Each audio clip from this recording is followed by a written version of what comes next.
Hey everyone, and welcome back to the channel. So in today's head-to-head comparison, let's take a look at the all-new 2026 Nissan Sentra SR and the 2026 Honda Civic Sport. I borrowed the Honda from Honda of Huntersville. Take a look at their website, that link is down below, along with the full detailed reviews that I've made on both of these sedans. So let's start off with their MSRPs. Both of these are going to be right around $25,000, and you have a few different trim levels that will increase that MSRP just depending on the spec that you go with. Now for the Nissan, this is powered by a 2-liter 4-cylinder. It's paired to a CVT transmission, pumps out 149 horsepower, 146 pound-feet of torque. The Civic is powered by a 2-liter inline 4-cylinder with a CVT transmission, and it pumps out 150 horsepower, 133 pound-feet of torque. Both of these are front-wheel drive. The Sentra weighs in around 3,100 pounds versus 2,900 pounds for the Civic. However, both of these will have a similar 0 to 60 time right around 9 seconds, along with a similar top speed at 120 miles an hour. Now, they both have the same size fuel tank at 12.4 gallons. You'll expect to see it 29 miles per gallon in the city and 38 out on the highway for the Sentra, and then 31 and 39 for the Honda. So they're very similar as far as being a fuel-efficient sedan. Now, with the Honda, you do have the option of going with the hatchback if you want more rear cargo space. The Nissan does not have a hatchback. However, you do have some more options, which I will be able to show with this particular Nissan. So let's take a look at the exterior styling, where they are very different.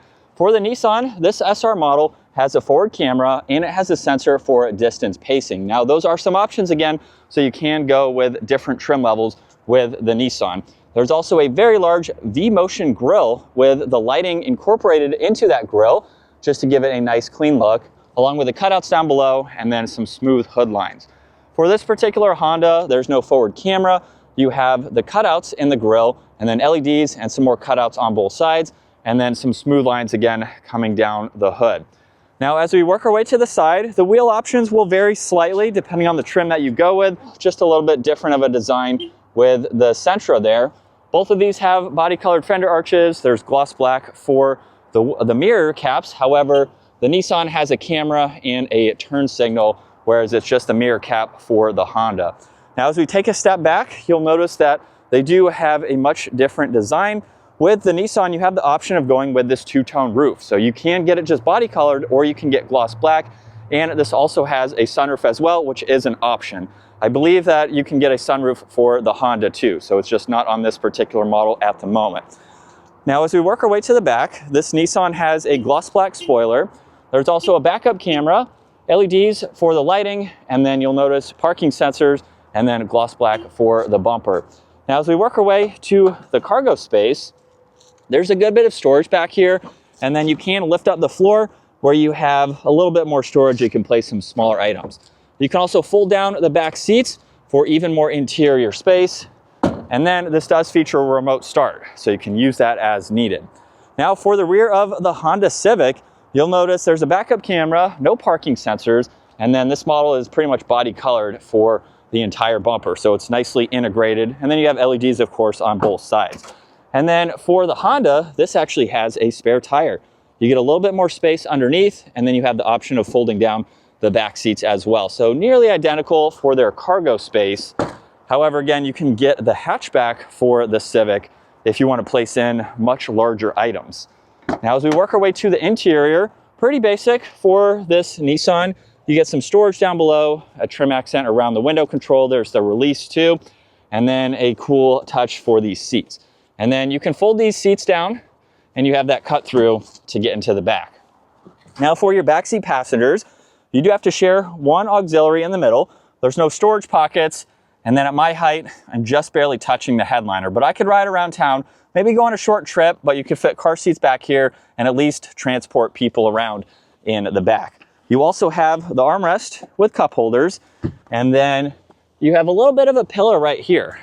So there's no window in this area, but you can still see around, compared to the Honda, where you do have that extra window back here to give you a little bit more visibility. Now, the door panel is going to be fairly similar in terms of the storage, window control, release, and that is about it. And then this has a little bit different of a design for these seats. And then, as you can tell, probably about the same. However, the seats were flip-flopped, so you have two to fold down from this side.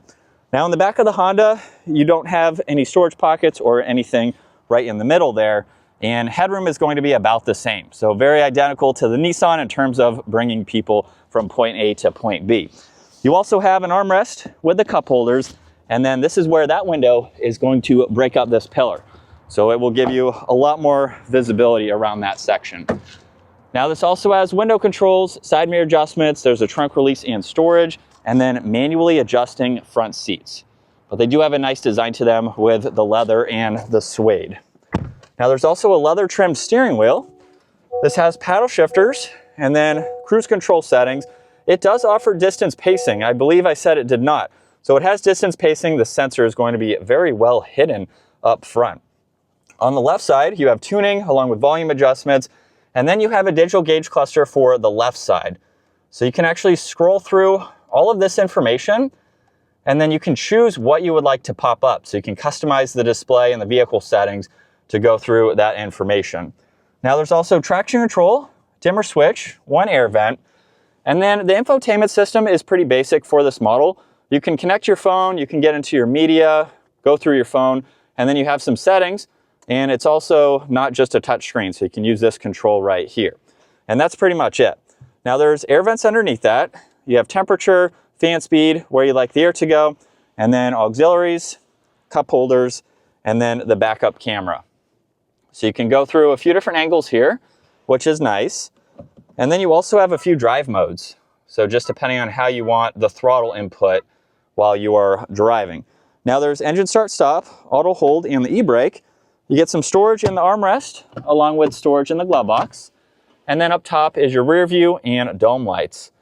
And then here's a look at visibility. So keep in mind that smaller cargo window in the back there, which you can barely see from this shoulder here. But with the thin pillars, it's pretty easy to see all around. Now, as we work our way to the Sentra, you also have the proximity door handles up front, which you do have on the Honda. It's just not a visible button, so you can just see those notches up top. Now, this model here is a little bit more of a upscale interior. You have all of your window controls, side mirror adjustments, and then a little bit more storage. And then you do get a power operating driver's seat for this model here. And then as we hop in, we have a leather trimmed steering wheel, much different design, of course. And then the controls are flip-flop. So cruise control settings are on this side with distance pacing and volume.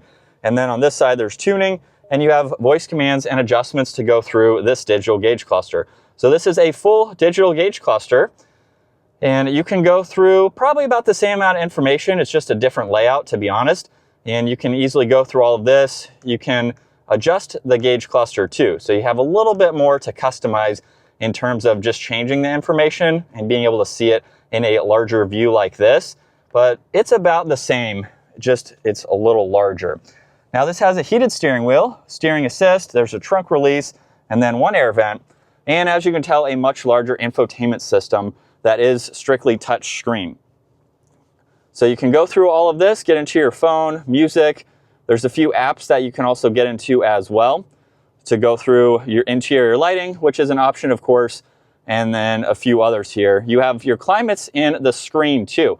Now, unlike the Honda, you do have controls down below, but they're not the buttons. So you actually have to push on the screen itself if you want to go through your fan speed and temperature, or you can use the screen up top. So a little bit different of an orientation. You have volume and then tuning adjustments, a split design for the air vents. There's also wireless charging with the auxiliaries, and then cup holders. When you put this into reverse, you get the backup camera with a top-down view. You can also push on this camera icon and change a few of the angles too. And then when you put this into drive, simply push on that camera button if it doesn't pop up, and then you can go through a few more angles here. So it is nice to have the addition of that camera up front. You do have some driving modes, so basically the same as the Honda. And then there's engine start stop, auto hold, and e-brake. Plenty of storage in the armrest. There's also plenty in the glove box. And then there's the rear view. You get the addition of a sunglass holder with dome lights, and then the sunroof, which again is an option, so you don't have to get that for the Nissan. And then you'll notice it would be nice to see out of that section right there where you have that extra window for the Honda. But regardless, you can easily see over both shoulders. So with the exteriors and interiors wrapped up, let's get both of these sedans out on the road and see how they drive. So let's start off behind the wheel for the Nissan Sentra, and with it in sport mode, we do not have paddle shifters for this model. You do have the engine braking, which you can put the shifter into, but other than that, it's just a matter of accelerating. And you have a good bit of power. You do have more torque than the Honda, so it is going to feel like it gets up and moves quicker, even though they have a nearly identical 0 to 60 time. But this is what it's like to be behind the wheel for the Nissan. Definitely a nice design with the screen and the layout. It is a little bit confusing to use these controls down below. Nissan has put them back in the vehicle. A lot of people or a lot of manufacturers are going to the screen with all of the controls, so I really like the usability of the Honda better, getting those 3 dials, especially while driving. That's much easier.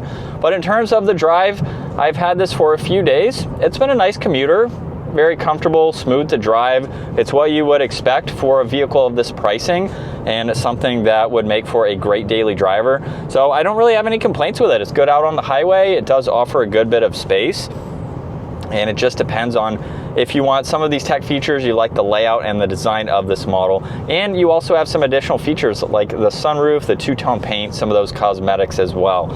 But the drive is nice. The driving seat here is in a comfortable spot. I have about 3 inches or so of headroom, and this is a height adjustable power seat. So you can lower it a little bit. That is about as low as you'll go though at my height, so you can be a little bit taller than me. But it is a nice place to be. One that's really good on MPG as well, just like the Honda, and it's something that will make for a great daily driver. But let's hop behind the wheel now for the Honda Civic, and with it still in sport mode from second gear, here we go. Just a nice gradual acceleration, and it does have a good bit of power to it. Not the quickest 0 to 60, of course, but it's not a performance-oriented sedan. But I'd say there's a good bit of power here. If I go from third, it will get up and move, so you have some power for this model. But this is what it's like to be behind the wheel for the Honda Civic Sport. I'd say it's a really nice interior. I am more of a fan of basic interiors like this. I'm not a fan of having a million different settings, so personally I think this is great. You just hop in, you have all the essentials really, and then you're ready to go. So a really nice layout for this model, and it seems to be a comfortable vehicle. This is a popular sedan for a reason, because of its reliability, its practicality, and one that is just comfortable to daily drive from point A to point B. You could even go on a long road trip with this model and be just fine. So as we get back up to speed here, that was pretty easy, and then we can go back into our normal setting here. But definitely a nice place and a comfortable, reliable vehicle. So that is about it for the Honda Civic in terms of what it is, just a nice, reliable sedan. So coming back to final thoughts now between the Nissan Sentra and the Honda Civic. I've been driving the Nissan Sentra for a few days. I went to a press unveil with this car, so I do have a little bit more experience with the Sentra over the Civic, but we have been able to film and drive a lot of Civics as well. Both of these are going to be very nice sedans to daily drive. They offer a similar amount of space, similar MPG. They are going to be nearly identical, except for some of the tech features that you get in the Nissan Sentra. So you have that larger screen compared to the smaller screen in the Honda Civic. It really just depends on what you're looking for. Some people prefer one or the other. So these are two great options in the similar price point category, depending on which one you like more. Exterior styling, interior features. Would you also pick the Civic hatchback too? Because that is something that you can't get with the Nissan Sentra. So if you want a little bit more practicality for your daily driver, you get that additional option as well. So comment down below, let me know your thoughts between the Nissan Sentra and the Honda Civic. Personally for me, I think I would go Honda just because of their reputation with the vehicles on the road. You will be able to own that for well over 10 years. Nissan is still kind of catching up in a sense. They have reliable vehicles, but Honda is definitely rated in the top for reliability. So let me know your thoughts. Would you rather go Nissan or Honda? If you enjoyed today's video, give it a huge thumbs up and consider smashing that subscribe button so you can stay up to date with our daily uploads. I will see you all in the next video.